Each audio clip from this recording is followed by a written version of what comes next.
இதெல்லாம் நடந்தது. அது அந்த மனசாட்சி, மனசு தவறு செய்து யாரும் இல்லை, நீ ஒண்டிதான் இருந்தாங்க, ஆனா தவறு செய்தது. இதுக்கு சாட்சி எங்க இருக்குது? ஆனா இருக்குது. உன் மனம் செய்யும் தவறை உன்னுடைய ஆன்மா சாட்சியா நிக்குது. இந்த மனம் செய்த தவறுக்கெல்லாம் பரிகாரம் தான் பிறப்பெடுக்குது. சாட்சியா இருந்து இவ்வளவு தவறுகள் செய்திருக்கிற நீ இதை நீ அனுபவிச்சு ஆகணும். கை இல்லாத கால் இல்லாத அனுபவி, துன்பப்படும்.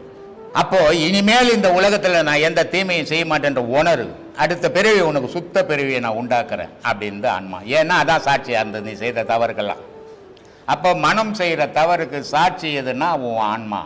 உன் ஆன்மா தான் பிறப்பு எடுக்க போகுது. அப்போ உன்னை ஒரு பிறப்புல நீ செய்த நன்மைக்கு செல்வந்தனா ஆக்கிக்குது. அப்போ இந்த செல்வந்தனா மனுஷன் என்ன செய்யணும்?